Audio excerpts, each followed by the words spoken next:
नमस्कार। स्वागत है आप सभी का हमारे YouTube channel Suhana Safar with Kalpana में। तो दोस्तों, आज की हमारी कहानी का नाम है ओ हरामजादे और ये कहानी का भाग 2 है और इसके लेखक हैं भीष्म साहनी। अगर आपने अभी तक इसका पार्ट 1 नहीं देखा तो जल्दी से जाकर देख लीजिए। तो चलिए शुरू करते हैं आज की कहानी। पहले तो हम भारत में घूमते घामते रहे। दिल्ली, आगरा, बनारस में जगह जगह बड़े चाव से इसे देखा था और इसकी आंखों में इसकी प्रतिक्रिया देखता रहता। ऐसे कोई जगह पसंद होती तो मेरा दिल गर्व से भर उठता।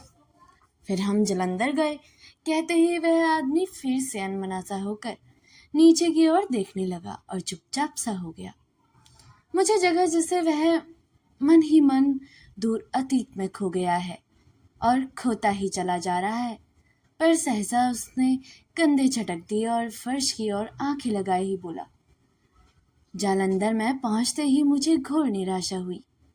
फटीचर सा शहर, लोग जरूरत से ज्यादा काले और दुबले, सड़कें टूटी हुई, सभी को जाना पहचाना था, लेकिन बड़ा छोटा छोटा और टूटा फूटा।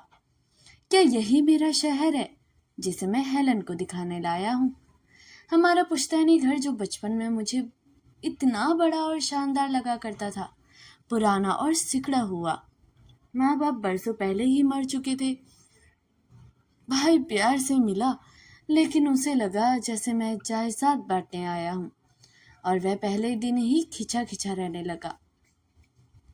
छोटी बहन की 10 बरस पहले ही शादी हो चुकी थी और वह मुरादाबाद में जाकर रहने लगी। क्या मैं विदेशों में बैठा इसी नगर में स्वप्न देखा करता था? क्या मैं इसी शहर को देख पाने के लिए बरसों से तरसता रहता हूँ? जान पहचान के लोग बूढ़े हो चुके थे। गली के सिरे पर कुबड़ा हलवाई वाला बैठा करता था।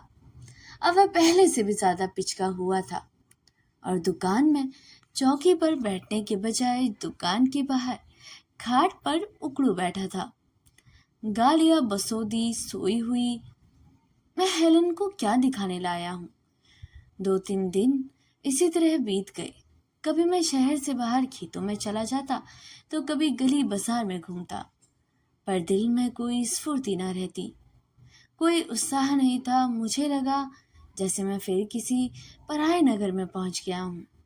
तभी एक दिन बाजार में जाते हुए मुझे अचानक ऊंची सी आवाज सुनाई दी, ओ हरामजादे। मैंने विशेष ध्यान नहीं दिया।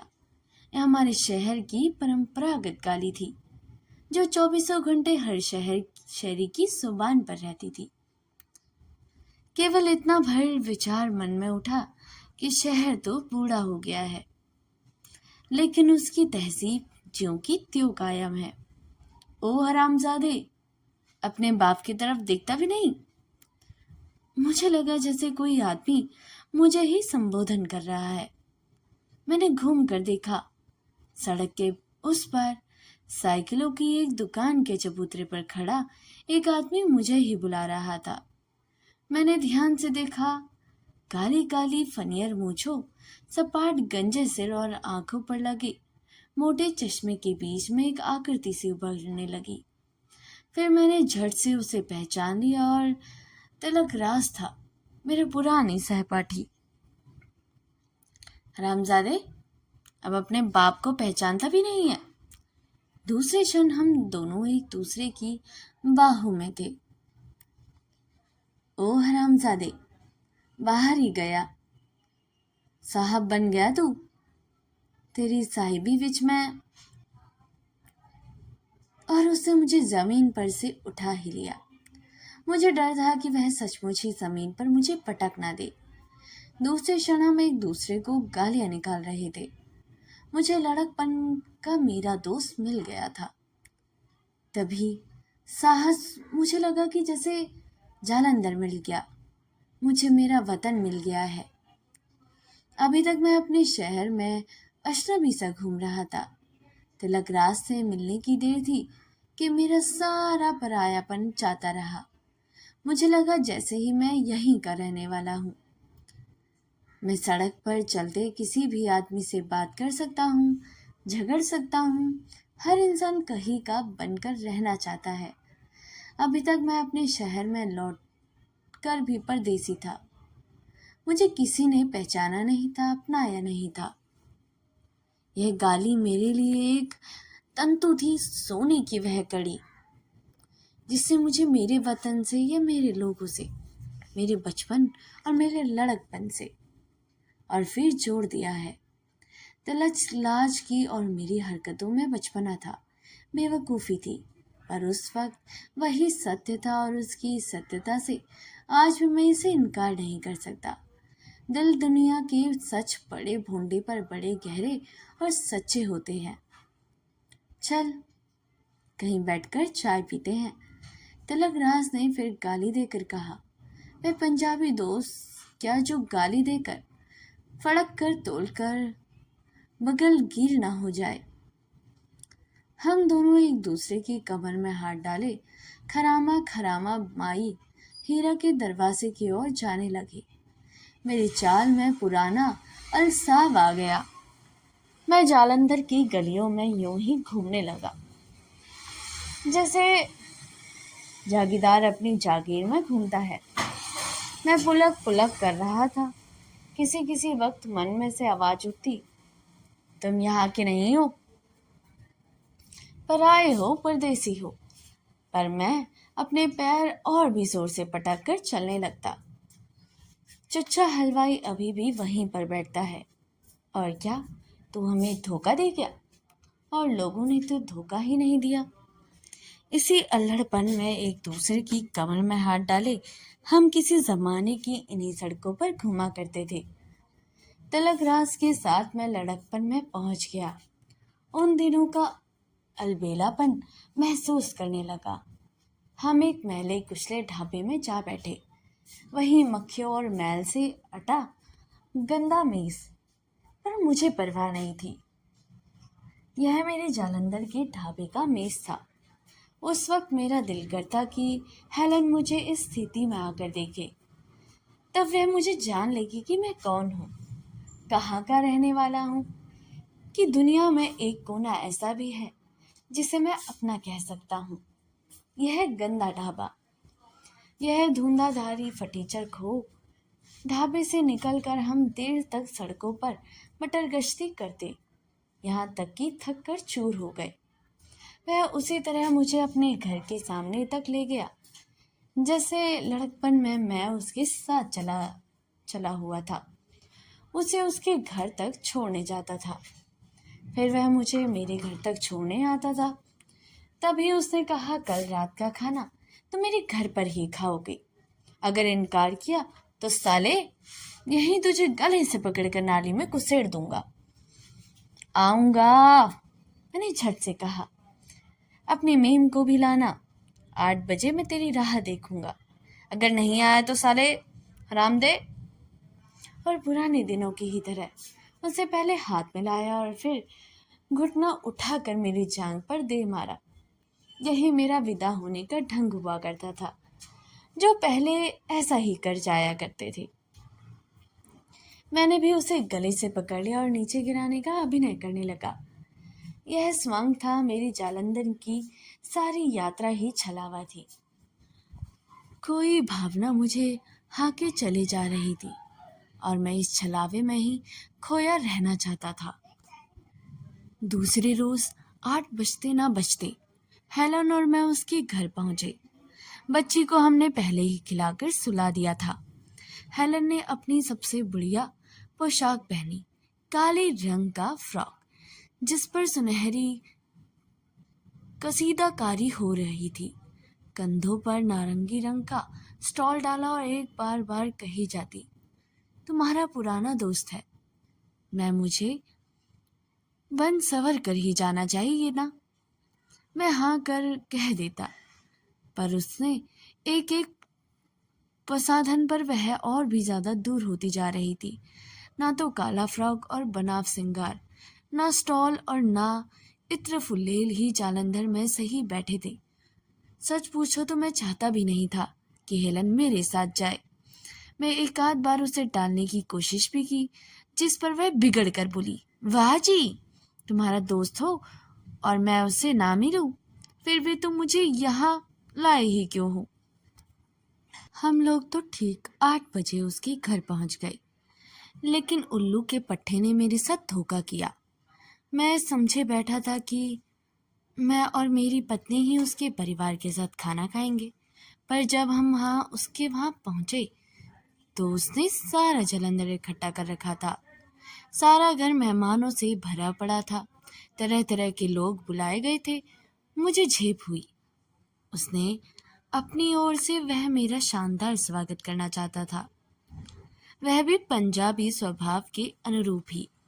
दोस्त बाहर से आए और उसकी खातिरदारी ना करे, अपनी जमीन जायदाद बेचकर भी वह मेरी खातिरदारी करता। अगर उसका बस चलता तो वह बैंड बाजा भी बुला लेता। पर मुझे काफी बड़ी कौफत हुई। जब हम पहुंचे तो बैठक वाला कमरा मेहमानों से भरा था। उनमें से अनेक मेरे परिचित भी निकल आए और मेरे मन में भी हिलोर सी उठने लगी। पत्नी से मेरा परिचय कराने के लिए मुझे बैठक में से रसोई घर की ओर ले जाया गया। वह चूल्हे के पास बैठी कुछ तल रही थी। वह झट से उठ खड़ी हुई, दुपट्टे के कोने से हाथ पोंछते हुए आगे बढ़ आई। उसका चेहरा लाल हो रहा था और बालों की लट माथे पर झूल आई थी। ठेठ पंजाब इन अपनत्व से भरी, मिलनसार हंसमुख। उसे यूं बैठे उठते देखकर मेरा सारा शरीर झंझना उठा। मेरी भावज भी चूल्हे से ऐसे ही उठाया करती थी। दुपट्टे के कोने से एक हाथ पोंछती हुई मेरी बड़ी बहनें, मेरी माँ भी पंजाबी महिला का सारा बंकापन, सारी अमितविता उससे जैसे निखर कर आ गई थी। किसी पंजाबिन से मिलना हो तो रसोई घर की दहलीज पर ही मिलो। मैं सारों बार हो उठा। वह सिर पर पल्ला ठीक करती हुई ललचाती हुई सी मेरे सामने खड़ी हुई।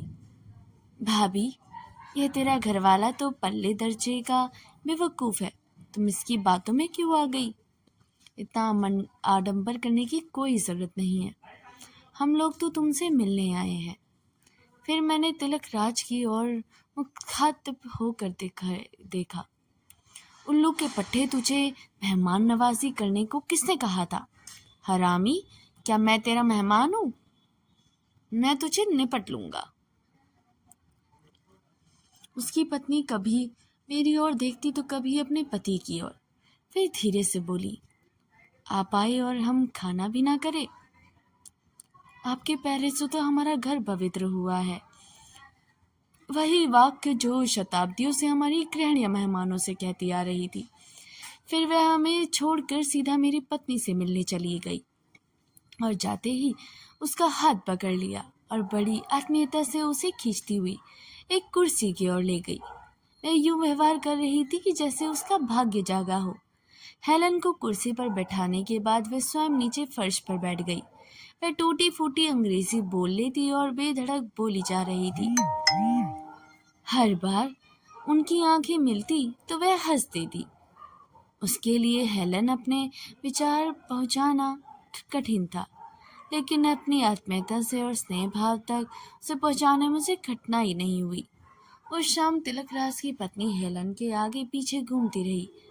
कभी अंदर से कढ़ाई के कपड़े उठा लाती और एक एक करके हेलन को दिखाने लगती। कभी उसका हाथ पकड़कर उसे रसोई घर में ले जाती और उसे एक व्यंजन दिखाती कि उसने क्या क्या बनाया है और कैसे कैसे बनाया है। फिर वह अपनी कल्लू की शाल उठा लाई और उसे देखा कि हेलन को पसंद आई है तो उसने उसके कंधों पर डाल दी। इस सारी आवभगत के बावजूद हेलन थक गई। भाषा की कठिनाई के बावजूद वह बड़ी शालीनता के साथ सभी से पेश आई। पर अजनबी लोगों के साथ आखिर कोई कितनी देर तक शिष्टाचार निभाता रहे। कभी ड्रिंक्स ही चल रहे थे जब वह एक कुर्सी पर थक कर बैठ गई, तब कभी मेरी नज़र हेलन की ओर उठती तो वह नज़र नीचे कर लेती, जिसका मतलब था कि मैं चुपचाप इसका इंतज़ार में बैठी हुई हूँ कि कब तुम मुझे यहाँ से ले चलो। रात के 12 बजे के करीब पार्टी खत्म हुई और तिलकराज की यार दोस्त नशे में झूमते हुए अपने अपने घर जाने लगे। उस वक्त तक काफी शोरगुल होने लगा था। कुछ लोग बहकने भी लगे। एक आदमी के हाथ से शराब का गिलास टूट कर गिर गया। जब लोग भी जाने को हुए तो हेलन भी उठ खड़ी हुई। तो तिलक राज ने पंजाबी दस्तूर के मुताबिक कहा, बैठ जा, कोई जाना वाना नहीं है। नहीं यार, अब चले, देर हो गई है। उसे फिर मुझे धक्का देकर कुर्सी पर फेंक दिया। कुछ हल्का हल्का सुरूर, कुछ पुरानी याद, तिलक राज का प्यार और स्नेह, उसकी पत्नी की आत्मीयता से भरा व्यवहार मुझे भला लग रहा था। सलवार कमीज पहनने वालों का जोड़ा बनाए चूड़ियां खनकती एक कमरे से दूसरे कमरे में जाती हुई तिलक राज की पत्नी मेरे लिए मेरे वतन का मुजस्समा बन गई थी। मेरे देश की समूची संस्कृति उसमें समेट आई थी। मेरे दिल में कहीं गहरे में एक टेस से उठी कि मेरे घर में भी कोई मेरे ही देश की महिला एक कमरे से दूसरे कमरे में घुमा करती। उसी की हंसी गूंजती, मेरे ही देश के गीत गुनगुनाती। वर्षों से मैं उन बोलों के लिए तरस गया था जो बचपन में अपने घर में सुना करता था। तो दोस्तों, यह कहानी मैं यहीं पर समाप्त करती हूँ। हिंदी साहित्य के दिग्गज रचनाकार भीष्म साहनी द्वारा लिखित कहानी का शीर्षक ओ हरामजादे है। यह उनकी बेहतरीन और मार्मिक यात्रा संस्मरण शैली की कहानियों में से एक है, जो मनुष्य के मन और भाषा की सीमाओं से परे मानवीय रिश्तों की गहराई को भी दर्शाती है। भीष्म साहनी की कहानी ओ हरामजादे एक ऐसे भारतीय प्रवासी की कहानी है जो विदेशों में रहते हुए अपनी मातृभूमि, भाषा और अपने लोगों के अपनत्व को याद करता है। विदेश में भौतिक सुख सुविधाएं होने के बावजूद उसे अपने देश की आत्मीयता की कमी महसूस होती है। एक दिन उसे अचानक अपनी भाषा का परिचित संबोधन सुनाई देता है, ओ हरामजादे। सामान्यतः यह शब्द गाली माना जाता है, लेकिन उस क्षण यह उसके लिए गहरे अपनत्व, प्रेम और अपनेपन का प्रतीक बन जाता है। कहानी यह दर्शाती है कि शब्दों का महत्व उनके शाब्दिक अर्थ में नहीं, बल्कि उनसे जुड़ी हुई भावनाओं में होता है। ये कहानी जो प्रवासी जीवन की पीड़ा, मातृभाषा के प्रेम और मानवीय संबंधों की आत्मीयता को भी उजागर करती है। इस कहानी के माध्यम से भीष्म साहनी यह बताना चाहते हैं कि शब्दों का महत्व उसके शाब्दिक अर्थ से अधिक उनसे जुड़ी हुई भावनाओं में होता है। जो शब्द सामान्यतः अपमानजनक लग सकता है, वही प्रेम और अपनेपन, आत्मीयता का प्रतीक भी बन सकता है। साथ ही कहानी मातृभाषा, मित्रता और अपनी जड़ों से जुड़े रहने के महत्व को भी रेखांकित करती है। तो दोस्तों, एक साधारण सी लगने वाली गाली कैसे किसी के लिए प्रेम, अपनत्व और अपनी मिट्टी की खुशबू का प्रतीक बन जाती है, यही इस कहानी की सबसे बड़ी खूबसूरती है। अगर आप भी जानना चाहते हैं कि शब्दों से अधिक भावनाएं क्यों महत्वपूर्ण होती है, तो भीष्म साहनी की कहानी ओ हरामजादे अवश्य सुनिएगा। तो दोस्तों, अगर आपको हमारा ये सेकंड पार्ट पसंद आया हो तो इसको लाइक, सब्सक्राइब और शेयर करना बिल्कुल ना भूलिएगा। इसका अगला भाग मैं आपके साथ कल पेश करूंगी। मिलते हैं इसके अगले भाग में। तब तक के लिए नमस्कार, अपना ख्याल रखिएगा।